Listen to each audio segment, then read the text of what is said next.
So I think it's quite apparent that Nintendo is cooking up some massive news that could make this year one of their biggest years in history. But the question remains, will they pull it off? So with Nintendo's fiscal year finally coming to an end and the Mario 35th anniversary games being nuked, Nintendo has their sights set on 2021's calendar year, which according to Nintendo will be one of their biggest years in a while. Today we're going to talk about what Nintendo's plans could look like for the rest of the calendar year, and furthermore, what exactly they need to accomplish in order to meet those goals that they've set. And we're also going to talk about the upcoming Nintendo Switch Direct that will likely take place during E3 2021, because I think it could be Nintendo's biggest general direct that they've ever had. First and foremost, let's jump into the biggest plan Nintendo has in the pipeline that will be a crucial part of their success for the 2021 calendar year, and that is of course the Nintendo Switch revision. With the release of Monster Hunter Rise, it marks the last planned Nintendo Switch reskin that we currently know about, which means it is open season for Nintendo to announce their upcoming Nintendo Switch revision, or as we like to call it on this channel, the Nintendo Switch Pro. Now there's still a lot of people who are skeptical about the Nintendo Switch Pro's existence, and when I say this, I mean there's a bunch of them. I get comments on this non-stop, but with the countless insider leaks as it relates to the specifications, the production start dates, the Nintendo Switch Pro or the new Nintendo Switch is almost inevitable at this point, especially if you look at the KPIs Nintendo has set for themselves in terms of revenue goals for software and hardware. It's almost impossible for them to meet those goals without a new Nintendo Switch model. Now sure, you could argue if the games they release this year are good enough, it could drive up hardware sales more than they've been in a while, but I think it's very unlikely for them to do that without a new product launch to ramp up the excitement. Unlike the Switch Lite revision, the Switch Pro is set to offer even more value in the fact that it will be a more powerful machine at the spec level, featuring a new NVIDIA SoC that is DLSS enabled. We've seen it with the PS4 Pro as well as the Xbox One X. People are willing to pay a premium for the best possible experience, and if the Switch Pro can offer that, then I can almost guarantee that they will meet their goals in the hardware category.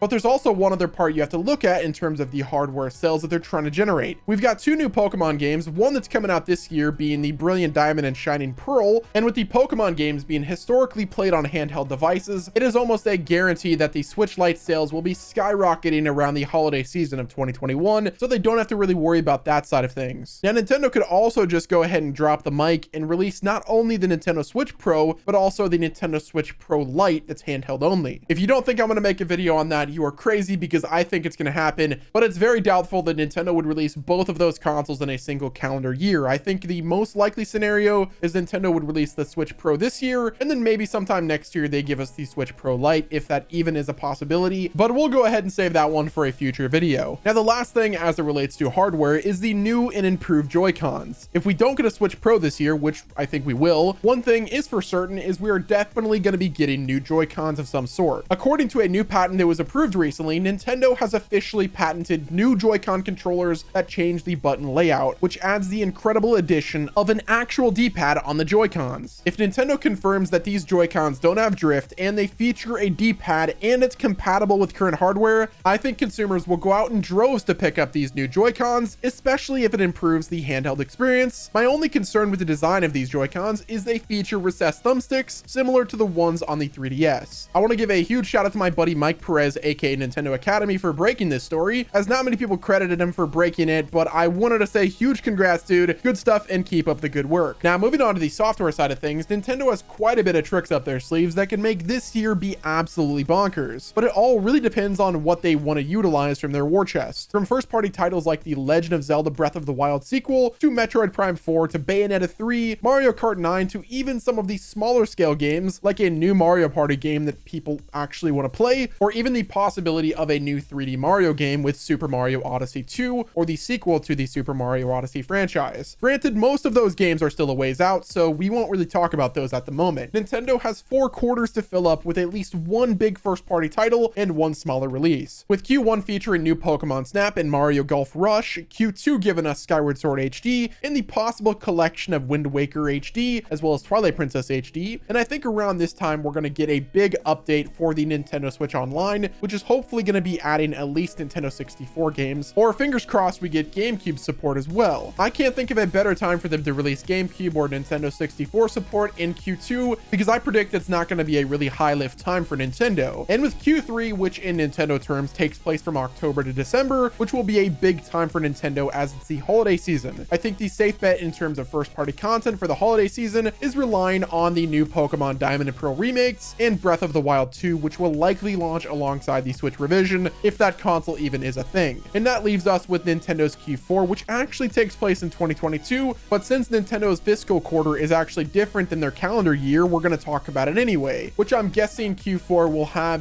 Pokemon Legends Arceus and possibly Splatoon 3. Nintendo could likely get away with not launching Splatoon 3 until probably Q2 or Q3, but I think the safe bet for Splatoon 3 is we get it sometime in the summer of 2022. Now, it might seem like those are a lot of major titles releasing this year, but I think those games alone will drive up software sales exponentially and still leave Nintendo some heavy hitters for 2022. And that's just for the first party titles and third party exclusives. We haven't even begun to scratch the surface on the possibility of the Switch Pro opening the doors to a slew of multi-platform titles that previously weren't able to run on the Switch due to hardware limitations. The release of the Nintendo Switch Pro could see even more big titles come to the Switch ecosystem, which will not only drive up software sales, but also give people who are on Xbox, PlayStation, or even PC a reason to buy a Nintendo Switch. I don't think many people realize just how massive a Switch that can upscale the 4K could be for Nintendo. Now let's talk about the upcoming Nintendo Switch Direct. The last Nintendo Switch Direct, we got Splatoon 3 announced. I think the next one is going to be sometime in June of 2021, around the time of E3 2021. With E3 going all digital and kind of utilizing the direct format that Nintendo's been doing for years, I think Nintendo is going to break off from the traditional E3, kind of like what PlayStation and Microsoft have done, and give us a massive Nintendo Direct around June of 2021 that outlines the rest of their 2021 year in terms of software. I don't think Nintendo will announce the Switch Pro at this Direct. I think Nintendo could do it at any time. I think this big general Direct would be a good time for Nintendo to officially reveal Breath of the Wild 2, give us a full gameplay showcase, and of course announce the title. I think Nintendo is going to be doing another event sometime sooner than that, which could happen as early as April or May. It could be that Nintendo puts all of their cards on the table and not only announce the Nintendo Switch Pro console, but also give us Breath of the Wild 2's title name, as well as some gameplay and a release date for both. But I guess we will have to wait and see. Things could be changing rapidly for Nintendo, so I'm guessing these timelines are not concrete at all. With the global situation, the chip shortage, and the scalpers ruining everybody's day, I think it's a very strong possibility that things could change very rapidly. But one thing is for sure, according to Nintendo and their talk with investors, they are ramping up for one of the biggest years in a long time. So this is my prediction of everything that I think is going to go down as it relates to the software, the hardware, as well as the upcoming Nintendo Direct. And as always, guys, thank you for watching the video and all the support on the channel. Do me a favor, hit the like button. If you want to stay up to date with all of the news and information as it relates to the Nintendo Switch, be sure to subscribe to the channel. And until next time, everybody, this has been Wes, and I will talk to you on the next one.